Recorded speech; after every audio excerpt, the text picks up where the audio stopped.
So today's event, so we all know that a lot of companies are suffering. It's a really difficult landscape right now for many. We've seen double-digit declines. A lot of businesses are going out of business. A lot of companies are laying people off by the thousands. And then we have the opposite spectrum, where we're seeing companies like Amazon see unexpected and unprecedented demand. So it's a new landscape. There's new consumer behavior. Consumers are spending less. They're more mindful. They're focusing on value and what's really important to them. So how do we shift our mindset from like a brand and a retailer perspective?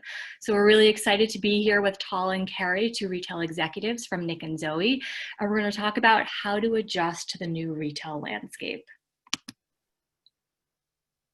So Kerrie is our VP of Direct to Consumer for NIC ZOE, and Taal is the VP of Sales for NIC ZOE, and they're going to give us an introduction in a little bit.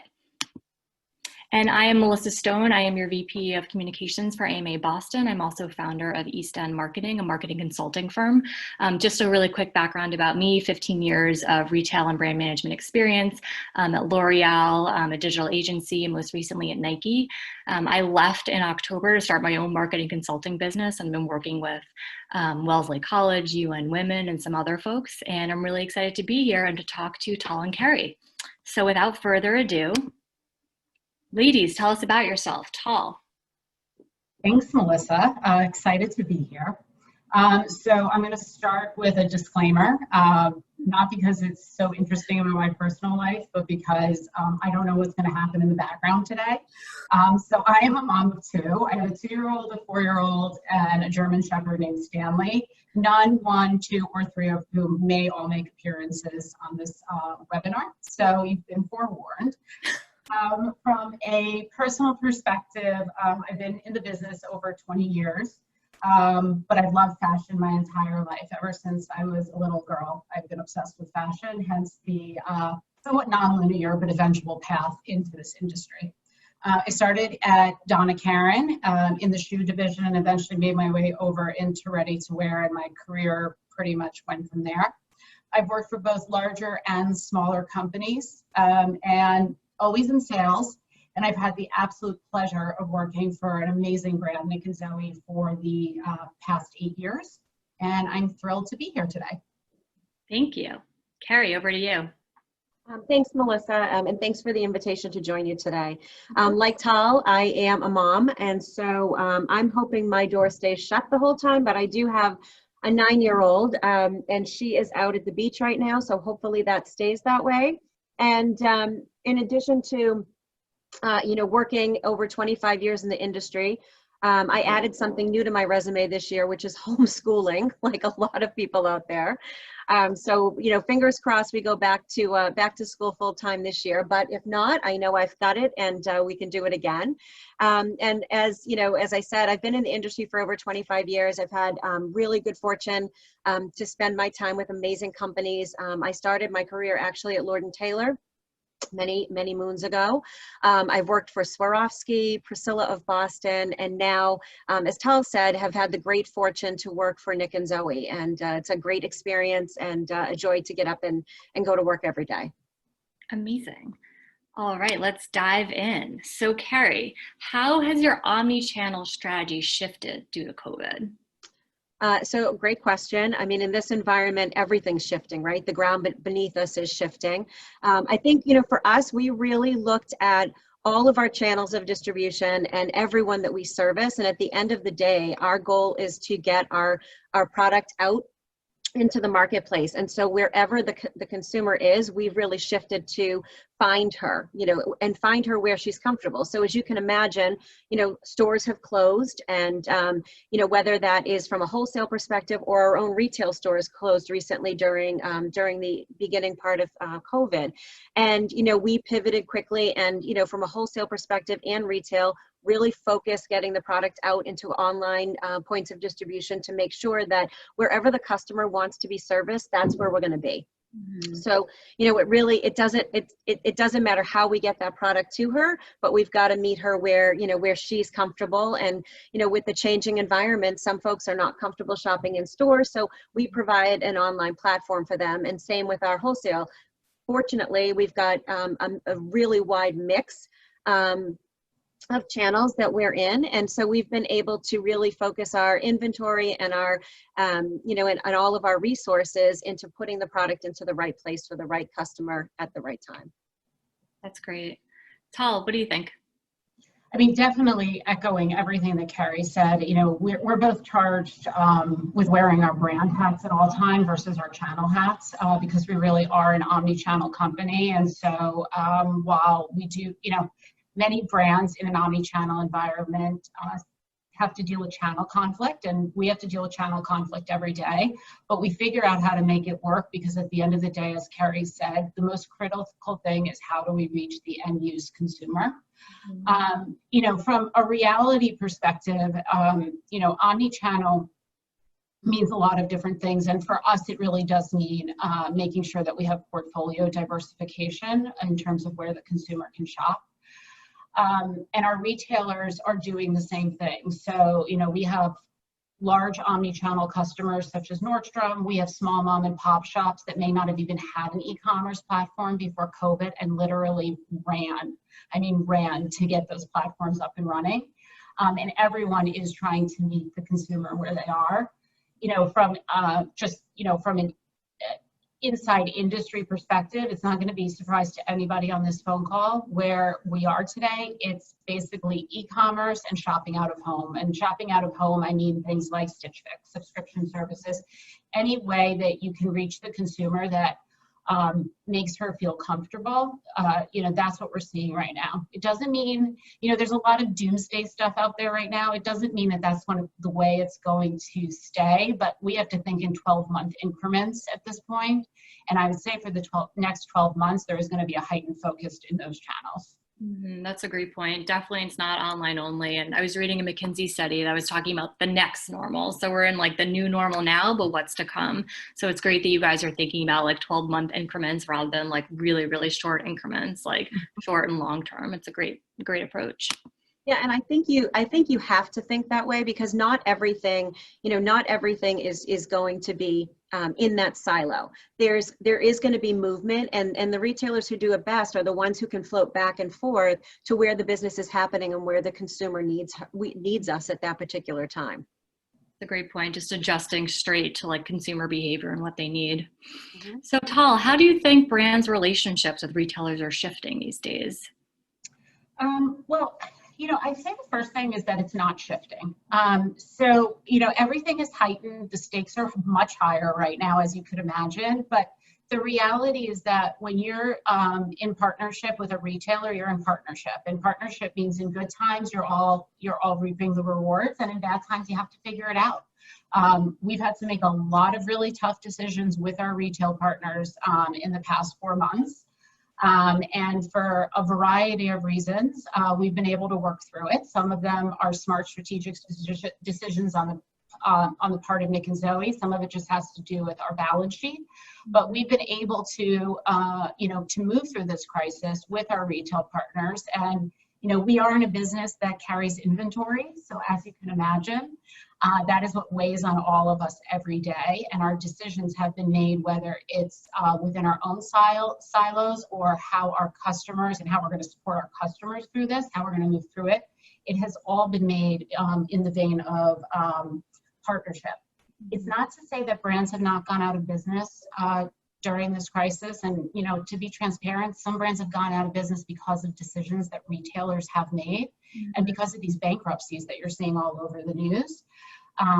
That is a reality, but the way for brands to protect themselves from that is what we mentioned earlier, which is portfolio diversification. NIC ZOE is a great example of it because we sell in so many different channels. We have direct-to-consumer web, we have direct-to-consumer retail, we sell to all the major department stores, we sell to mom and pop specialty. We have a liquidation mechanism through the off-price channel. And then we have several digitally native retailers that are now in our mix, like a Stitch Fix or Zappos.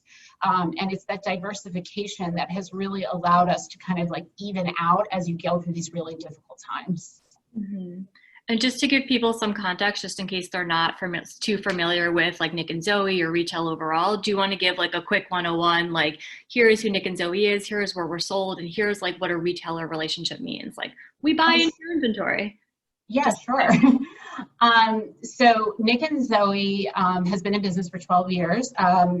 The founder and our chief creative officer, Dorian Lightbound, is a renowned knitwear designer in the US who started the brand because she saw women going throughout their day in an overly structured, uniform-like way of dressing, and realized, as a mom of 2 kids, Nick and Zoe, that that women really needed to be able to move throughout their days. Since knitwear is in her background, knitwear probably means to all of you comfort. She knew just the way to do that, and she started the brand. We are really wildly focused on helping women get dressed once during the day and have them look fabulous throughout the day, no matter what environment that they're in. From a distribution standpoint, I think I mentioned, we really do have a diverse portfolio and do sell to all of these platforms. And in terms of the wholesaling aspect of it, what that means is that our retail partners, who are our customers. We have 2 kinds of customers. We have our retail partners, and then we have the end-use consumer through the direct channel. Our retail partners come in and they buy inventory from us roughly 6 months before you see the goods on the floor. And then we're invested in those goods, not just getting them on their floors, but we're also highly invested in those goods actually selling out on their floors. So our responsibility and our relationship doesn't end once we sell the goods. It's through the entire product life cycle. Thank you. That was great. That was great context. Kerrie, what do you think? How are brands' relationships with retailers shifting? So as you can imagine, I'm aligned with Taal. I don't know that it's shifting. I think one of the most important things that we have done is having actual relationships with the folks that we do business with. And that means in good times and in bad.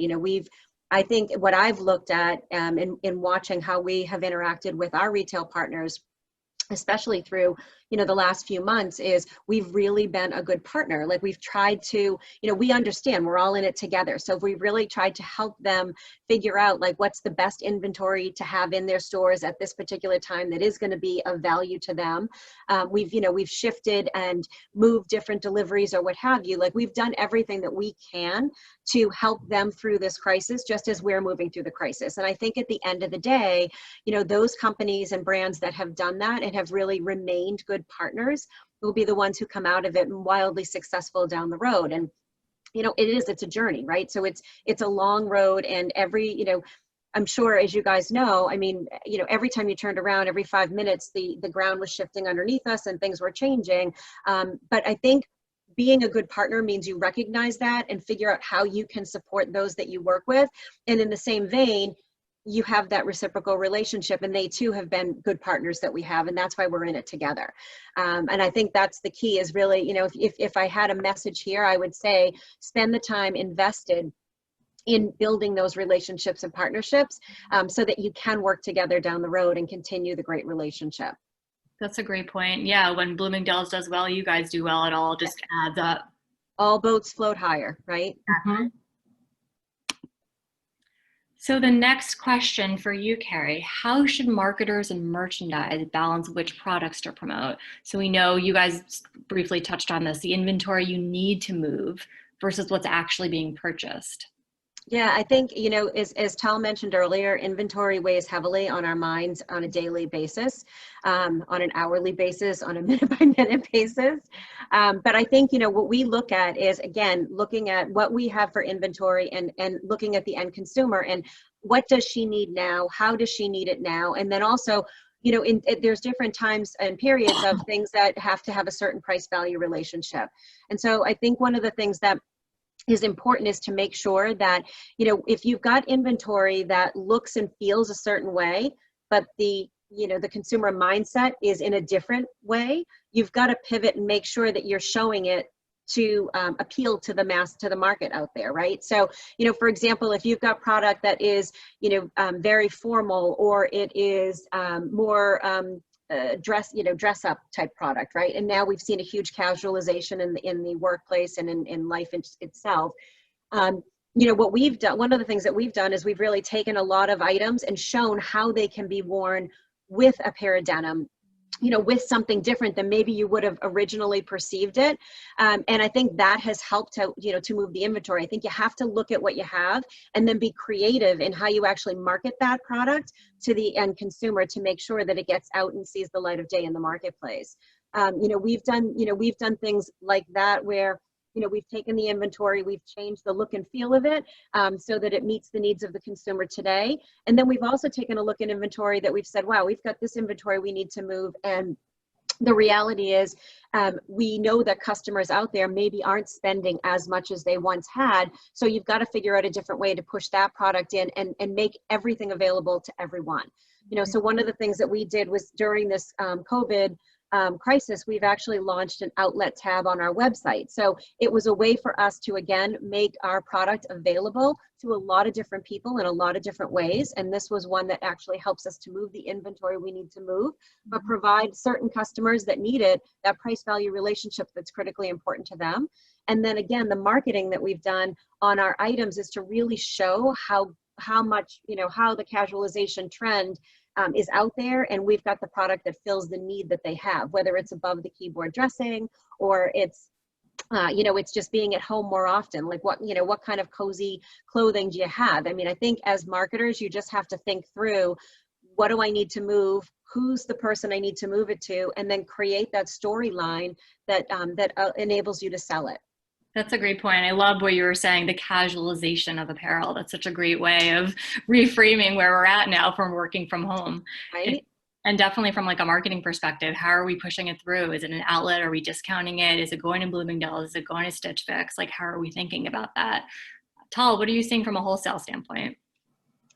Yeah, I mean, at the end of the day, everything that Kerrie said, of course, is very much in line, whether it's direct to consumer or wholesale. And the casualization of the market right now is a very real thing.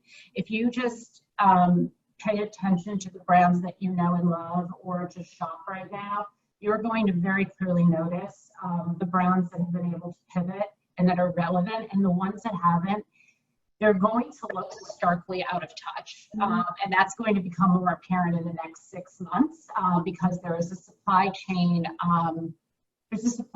calendar that goes behind all of this. So brands pivot as quickly as they can, but then it actually has to get to the floors, it has to get made. So marketers have to be really aware of that. Sometimes they're working with stuff that isn't necessarily in line with this sea change that just happened overnight. And we have to figure out how to move that inventory nonetheless. Might be through promotionality, it may be through rebranding.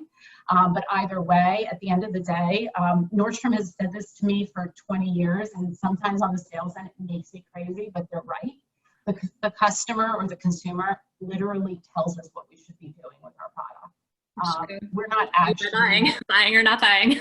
Yeah, Right. she tells us if we're doing it right, and she's also telling us what we need to be doing in the future. And any brand that's worth their salt is listening to their customer. That's a great point.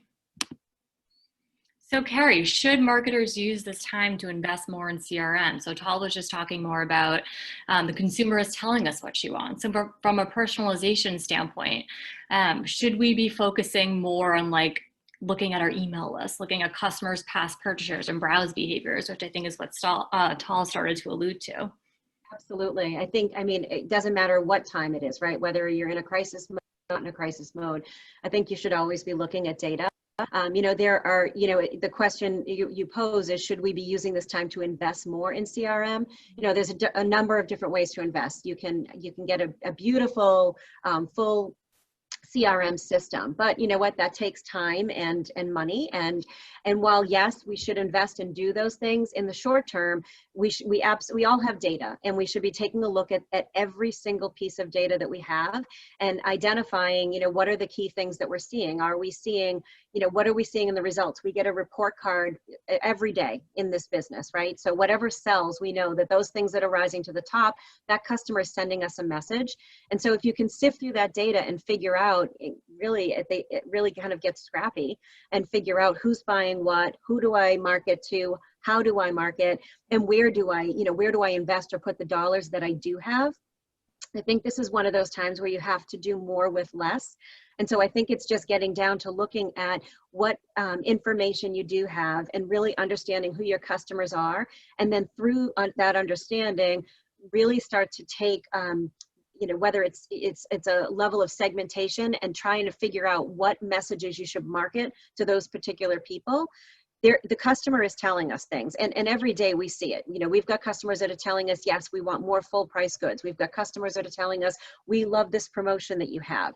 And so kind of sifting through that information and making sure that you're marketing the right thing to the right people, I think is critical. And that's true from a direct-to-consumer standpoint, but it's also important as far as our wholesale business is concerned, as we're working with our accounts out there to figure out who they're trying to get that message to and what they're saying. So listening to all of our specialty stores information that comes in, looking at who's buying from us, from our direct-to-consumer, listening to our stores and our store managers. They're sharing incredible stories about what our customers are looking at and what they're responding to. I think all of that's really important right now. And as I said, you don't need that big, huge system. It's great to have it, but not everybody does. So I think it's important to just be really creative, and sometimes an old Excel spreadsheet's going to do the trick if you're just looking at the right information and can really craft that story about what you're learning and lifting from the data. That's a great point. I love your point about like the different customer views, whether or not you're looking at Bloomingdale's, Nordstrom's, NICandZoe.com. Like, what is she telling you? What is she buying? Where is she, like, in her mindset? Taal, what are you seeing if we dive into wholesale a little more? Well, it's funny, when I saw this question, the first word that stood out to me on here was invest. And admittedly, I went right into, oh my God, no. I think the most important thing right now, not that we should lose sight of growing our businesses at any point in time, but the first thing I'm just going to say is right now we should all be focusing on healthy balance sheets and making sure that you can actually get through this pandemic. I mean, we have literally from the front lines watched competing brands and important customer of ours go out of business overnight. And it's because they didn't have healthy balance sheets. So the first thing I would say is that absolutely make sure that you can get through this pandemic. While you're doing that, we all have to continue to analyze data and focus on our product or our service and make sure that we're best in class. Now more than ever, that's incredibly important. We're seeing the weeding out of the brands and the retailers that were not at the top of their game. So the ones that remain, particularly in women's apparel, which has been one of the hardest hit sectors in retail since 2019, actually. We have to be focused on what our consumer is reacting to. If you're in a product or a service that is, I don't know, masks, hand sanitizer, invest away. Please this is your moment to shine. And you should absolutely be looking at your data in new ways. For brands that are really trying to get through really a difficult period in time, I think use what you have and use it to the best of your ability. But like Kerrie said, I mean, in a business like ours, it really comes down to, if you were to go back to even before Excel spreadsheets, it was you put garments on the floor and then you counted how many sold. That's how you know where your consumer is. I mean, all right. Yeah. And like Taal said, again, you have to do more with less. Where it's so critically important to make sure you come out of the other end successfully and strong, and make sure that your business is protected financially. And there are ways, like people just have to be creative. I think we've been so fortunate over the last number of years where things are just handed to us, or it feels that way, right? But long ago, like you said, Taal, you used to count things on a sales floor and figure it out. So there are ways to be a little bit more scrappy, and this is the time to really do that and figure out how to do more with less. That's a great point. Just figure out how to survive, making sure that you're making your profit, making sure that you're not getting killed from like a revenue standpoint, or at least making sure that you can figure out how to cut back on your spend. And do not lose sight of the product or the service that you're offering, and continue to be very focused on making that the best product to the market. Mm-hmm. So next question for Kerrie. How would you say your messaging or your overall tone of voice has shifted? You started to touch on outlet and figuring out how to bring the distribution elsewhere. How do you think how you're speaking to your product is shifting, if it is? Well, yeah, no, I think it's a great question. I think, you know, I don't know that our messaging or tone of voice has really, let me rephrase that. I don't think our tone of voice has shifted. I think our messaging has, again, shifted to where the customer is at this point in time. So we really do look at that, at the consumer mindset and, you know, what's important to her. I think what I'm most proud of is that we have been very authentic throughout everything. And, you know, there were days and times where we didn't really know the answer, and a lot of brands didn't know the answer to what was happening out in the world, or all of the different things that were coming at us. And I think, you know, being authentic and true to your brand is really important. I mean, you know, Taal's mentioned it a couple of times during the call, like you just can't lose sight of what it is you do, right? And we have great products, and we know we've got great product, and we have, you know, we've got great product, and we have a great customer base and fans out there. And we want to make sure that we continue to make that the most important thing. But I think what's been really great is through this, there were times when that actually wasn't the most important thing that was happening in the world. You know, we always have beautiful product and that we're pushing on our social channels. And there have been times and moments recently where we really kind of took that step back and paused and said, wait a second, what's really important? And what's going to be important to our customer? And sometimes those moments aren't always just about pushing the product out there, but really, you know, really showing the customer that we understand where she is in this moment. And that, I think, is important, because I think if you have a relationship as a brand with your customer, then you've got to understand who she is and how she's responding and to the world around her at any given time. So I think from a messaging standpoint, as a brand, we did a nice job with pivoting over the past few months. And, you know, I also think what we've done is just try to figure out where she is and where she's been home and maybe homeschooling, or she's working from home or doing those things. We really tried to adjust our messaging to resonate with her in the world that she's currently existing in. And so, you know, a lot of the things that we've talked about, you know, we've changed. You know, we may have a shirt that was once, we would have paired it with a crisp pair of pants and a jacket. And now we're like, wow, that shirt's going to be great with a pair of jeans and sneakers.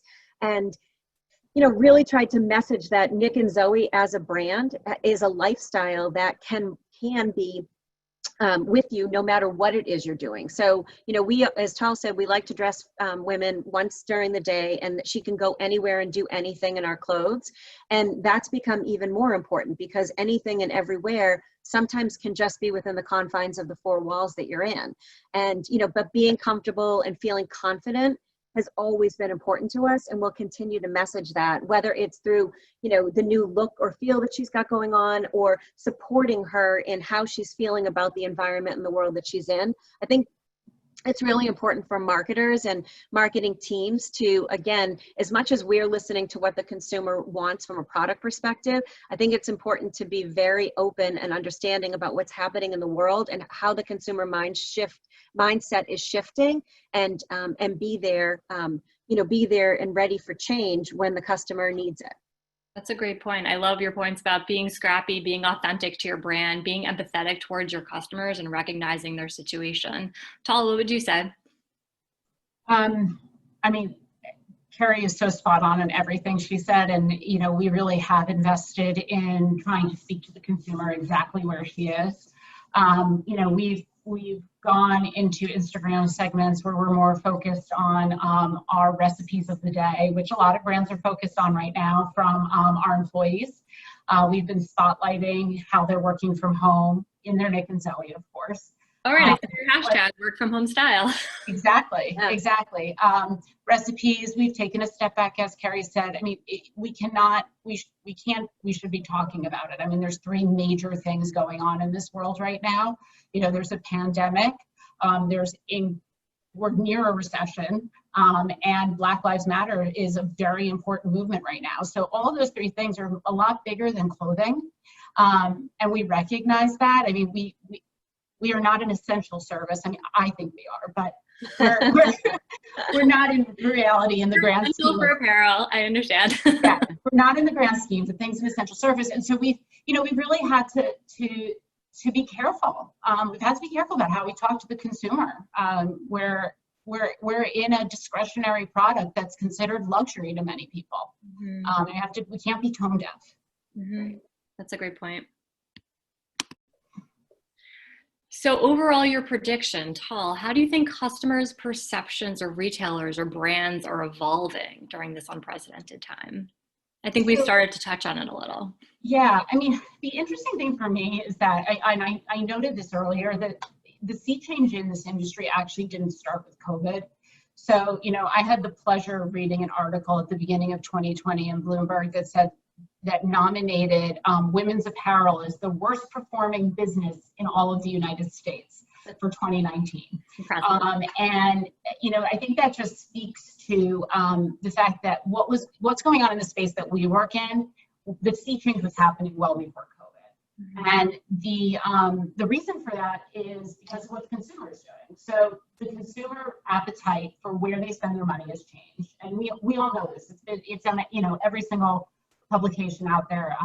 There's been a shift away from possession-oriented spend to experience-oriented spend, which has an interesting twist right now. People are focused less on possessions. There's a sustainability initiative out there that is very real. And again, much bigger than NIC ZOE, right? I'm going to tell you to go out and buy as much NIC ZOE as possible, but if I were to put on my green hat, there's a conflict there in terms of production. And there's more insistence from the consumer on transparency. So all of those things were happening well before COVID, and they really fed into how quickly things evolved and changed during COVID. Consumers are very much taking stock of what they need and what's really important to them right now, not just from a financial perspective, but just more from a global perspective in terms of looking at the world. And, in order to survive this, you have to be best in class at what you do and what you offer. It's what it comes down to. Like, your product has to be spot on. We have never, NIC ZOE, the reason why NIC ZOE has thrived for 12 years is because Dorian, our Chief Creative Officer, has never lost sight of who we're designing for. And we've never veered from our demographic. We have been so laser focused on her. We have a specific demographic. It reaches farther, but the core is specific and we know who she is. And we've never veered from that. So like when I think about this unprecedented time and where we're at, it's just really honing in on how important it is to stay focused on who you are, what your product is, and then to meet the consumer where she is right now or he is right now. That's a great point. And it alludes to what Kerrie was talking about earlier from like a data perspective and just looking at all sides of the consumer. Kerrie, do you want to jump in?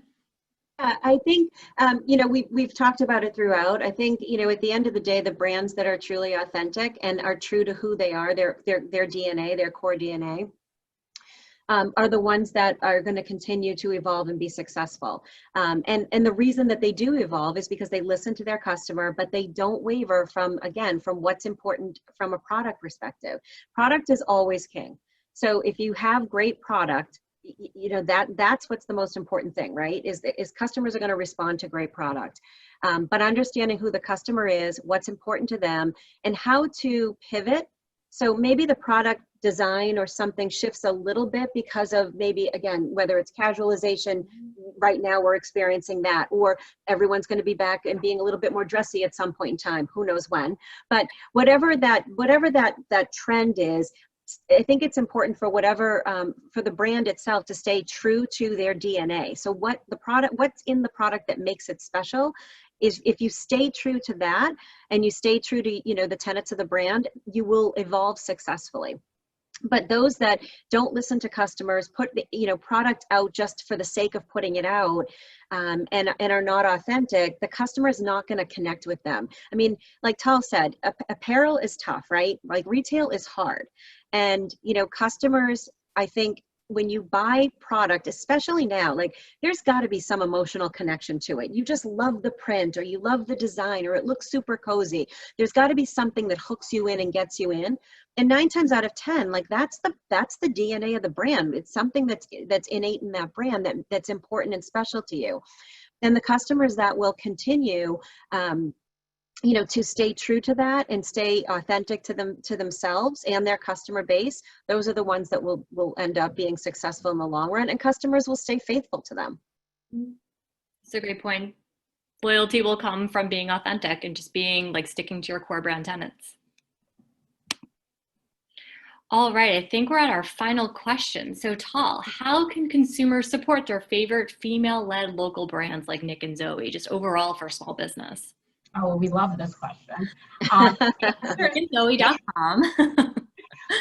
Well, actually, it's kind of like a pyramid, but it really starts with buying NIC and ZOE anywhere you can find it. So we're a Boston-based female-led brand. We have a lot of jobs right here in Boston that are results of consumers voting for our product. So buying NIC and ZOE, whether it's on NICZOE.com, whether it's at Nordstrom, whether it's at Bloomingdale's, whether it's Stitch Fix, whether it's one of our favorite local specialty stores in your town. We have over 600 of them on our roster nationally.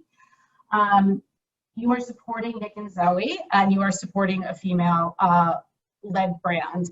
We talked a lot about, there's a lot of talk right now about shop local, and I think sometimes shop local feels like it's a movement that is focused on the retail space.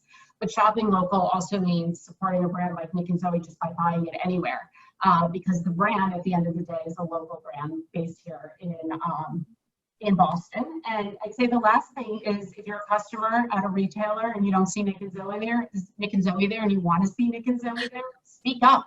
They love listening to their customers. Sounds good. Kerrie, what do you think? I'm totally with Taal on this one. Anywhere you can find NIC and ZOE, please, enjoy it, buy it, wear it, be proud, feel confident. And again, the nice part is we're in so many different points of distribution that there is truly something for everyone. As Taal said, not only for NIC and ZOE, if you're thinking about female-led local brands, and it's not always just that downtown location, that mom and pop store. It certainly is to some degree. It's certainly a brand like us that's based in Boston that supports many people with many positions.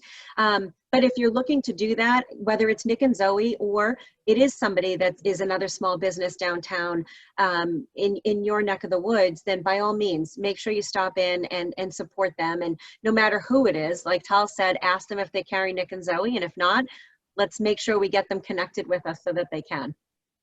Yeah, but we should not go without saying that you should absolutely shop on NICZOE.com. And Kerrie. and our 10 stores, soon to be 11. All right.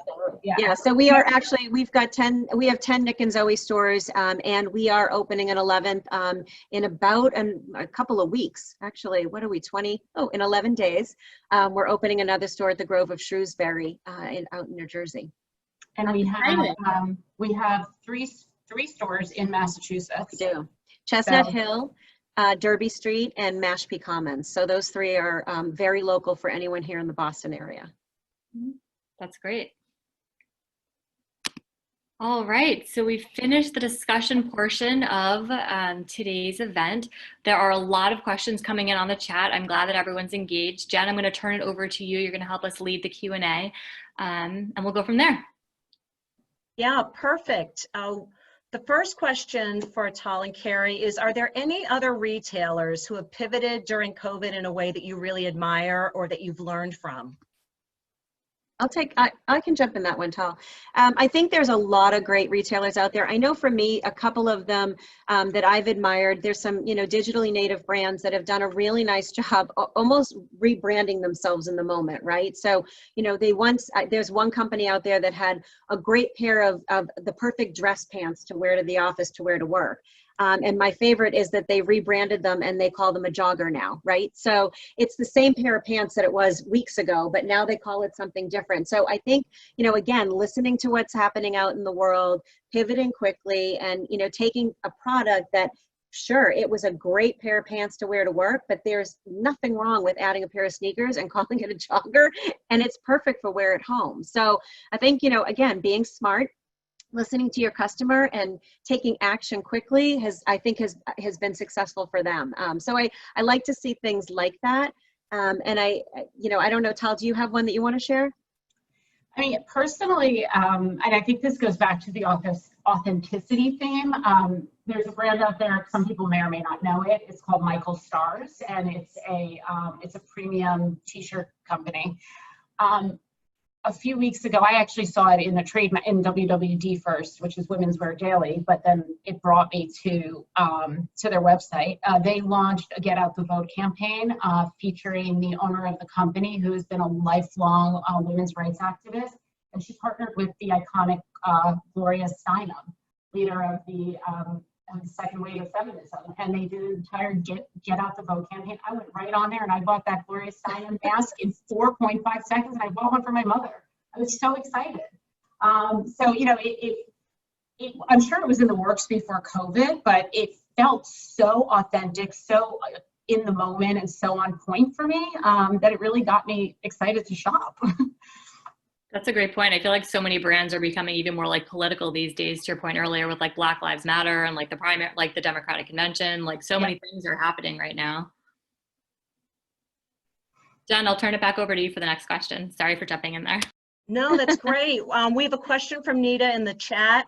During COVID, was there any channel conflict or challenges? And if yes, can you shed some light on the challenges you faced and how you may have dealt with them during this pivot? Yeah, for sure. I'll kick that off because as the head of sales, I get to get all of the, the emails from the different channels. There is channel conflict. We've had to make a lot of decisions during this time, but I would say, you know, I think the thing that I really appreciate about our CEO and the way that she's approached this is that she's been comfortable living in the gray zone during this time. And she keeps on saying to us, like, we are all very big protectors of the NIC ZOE brand. And she just keeps on reminding us we have to be fluid, we have to be nimble, and we have to live in a little bit of a gray zone. So, you know, I'll give you a perfect example. When COVID hit, Nordstrom, who never goes on sale, went on sale site-wide 25% off. They've never done that before. It caught everybody in the industry off guard from the other retailers. And there's conflict there. There are people, retailers who had the product at full price that may not have been able to take the margin hit at that point in time. So, you know, we had to navigate our way through those things. We have to navigate through the fact that we have mom and pop specialty stores that aren't happy that we have a website. You know, we have channel conflict online because one customer has one product and another customer doesn't, and then the other customer wants that product. I mean, if you're going to have a diversified portfolio, you are going to be riddled with some level of conflict at all times. And again, you have to make decisions that aren't too global and aren't too big. You have to make decisions case by case and point by point in order to navigate through it. Wouldn't you say, Kerrie? Say again? Wouldn't you say that? Like, oh, absolutely. Yeah. Yeah, absolutely. You know, every single day presents a different, opportunity, you could say. You can call it channel conflict or an opportunity for us to think outside the box and how we can satisfy all of our customers and not frustrate them. But I think what Taal said is that, kind of living a little bit in the gray and being very flexible right now. There's not a day that goes by that Taal and I are not having a conversation about, okay, who's doing what out in all of our channels, and how can we make sure that no matter what someone is doing, that we're protecting the other people along the way. And that includes our own, website. There are times when, yes, we desperately want to have a promotion or some kind of promotional activity, but we very carefully look at what assortment we are going to be offering in that promotion and make sure that it's not going to have conflict with the rest of the channels. Or if we think that it is, then my team's working with Taal to make sure that we're having those conversations and figuring out, does it work for everyone? Can it work for everyone? And maybe what could we offer someone else that is gonna, make everybody happy? And sometimes you can't. I mean, that there is a reality. Sometimes you can't make everyone happy. But I think it goes back to what we, one of the first questions was, being a good, being a partner and having relationships. And I think that's the key. It's understanding all of the different businesses and what types of potential channel conflict there could be. And we really do try to mitigate that ahead of time. Like, we really try to look at everything, early on and say, okay, what's happening in all of the channels, and how do we communicate with everyone to make sure that what we want to do for one channel is going to work for another. So I think it's, keeping open lines of communication, being, again, very nimble, and, right now in this time, operating in the shades of gray, as best as possible, while always protecting the brand. That's super helpful. Thank you. Aaron and Melissa have similar questions in the chat, so I think I'm going to ask them together. Can you talk a little bit about who your primary target audience is, since you've talked about that quite a bit? And have you found that the demographics of your customers have changed during this COVID process? So I can certainly start there, Taal. We think, at NIC ZOE, we see our customers as being anywhere from 38 to 58, 68 with bleed on either end, right? The customer that we have, our core customer, is really in her 40s and 50s. But what we have seen is, and not just through COVID, I mean, I think it's all the time. We always see people trying the brand. And I think that's what's so nice about being in so many different points of distribution, is we're able to, share the brand with different age groups and different demographics all the time. And what we find, and this is true anywhere, we find that when people try the brand, they jump in, they're fans, and we're able to captivate them as a customer. I think that, while we say we service this particular niche market, and we do, there's definitely experimentation on either end of it, and we see a difference in all of the different channels that we service. We see different age groups depending on where they're shopping. So we've got everybody in there from Stitch Fix. We've got our own stores. Our own stores probably skew, I would say, like mid 40s, 50s, and up. And then we definitely see in our department store world, I think we do see a younger consumer who's trying us maybe for the first time, and then finds that they're a fan of the brand and stays with us. Taal, do you see it any differently, or other thoughts? No, I mean, I love the intergenerationality of NIC ZOE. Our core is 40, but we reach so far. I will say too, we have a really diverse age group in our office. And I think one of the most fun things is we all wear NIC ZOE. So it doesn't matter. We've got people in their 20s all the way up to people in their 70s working at NIC ZOE. And my favorite thing is, on any given day, 3 people have the exact same, outfit or piece on, but they style it differently. And it's so great to see the multi-generations and how everybody can wear the same brand and make it their own. But again, they style it just a little bit differently. It's fantastic. That's really great. Thank you so much. We have time for one more question. I'm going to try to combine some of these great questions on here from Brad and Shamoyida. So thank you, everybody, for all your questions. But we wouldn't be marketers if we didn't ask about metrics and tools. So during this year of 2020, are there metrics that you check now and rely on more than ever, or tools and systems that are really helping you get through and stay relevant and stay timely during this period? Yeah. Go ahead, Taal. I'm just laughing because I was going to say the first thing is Zoom, Microsoft Teams, and WebEx. Yeah. So that's the first thing. And those are our tools. Yes, no, but it's not. We wouldn't be able to continue to sell into future seasons without video conference right now. It has literally allowed us to hold market virtually. We're going to be doing our first ever digital trade show. So what used to be at the Jacob Javits Center in New York is now digital. So that's the first thing in terms of tools. I can speak from the wholesale, and we've pivoted in terms of some of the tracking that we've been doing. I mean, just yesterday, I put a new report into place with somebody whose job changed because of COVID. She used to be the person that serviced our department stores in store to make sure that our brand was protected. We've actually changed her job, that her job is now to make sure our brand is protected online. She spends 8 hours a day sitting in front of a computer, making sure that all of our items are up online on every retailer. And I just put a report into place on item count. And she has to check every day our item count against our competition for every single one of our retailers. It seems crazy, but it's the new normal. Like, just like it used to be that if you're good, you know, the basic thing, your goods aren't on the floor, you can't sell them. Now it's your goods aren't on the website, you can't sell them. So, you know, that's from a wholesale lens. Other than that, I would say like the reporting and the tools that we have haven't changed in terms of the metrics, but they're just more critical than ever. Yeah, I would agree. You know, it's like I said earlier in the conversation, we get a report card every day, and that's sales, right? So it's the sales results that you get every day. So from a, you know, from a web perspective, from a retail perspective, you're looking at the same key metrics. Everything's just more critical on a daily basis to see, you know, how you're performing, and again, where you know, what you can push and pull to try and increase your business. I think it's more important than ever to just have a laser focus on looking at the analytics on a regular basis. That sounds great. And then without further ado, we have an exclusive offer for you guys who joined today. So thank you guys for joining. So thank you, Kerrie and Taal. You guys can get 20% off your next purchase on nicandzoe.com for the next week with the code AMA20. So write it down, go to their website, help support female-led small business.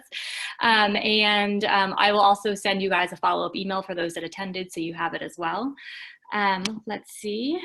And then upcoming events just for AMA. Next week, we have one event called Digital Marketing Blueprint for CMOs, Executives, and Decision Makers.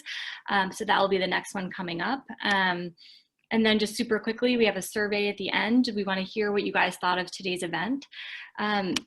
And that's really it. Thank you so much for coming, Taal and Kerrie. Thank you guys for your amazing words of wisdom. We will be scrappy. We'll be focused on buying nicandzoe.com. We all know now, pre-Excel days, there were so many more complications and things to do. We will be scrappy. We will wear our data hats, and we will be authentic.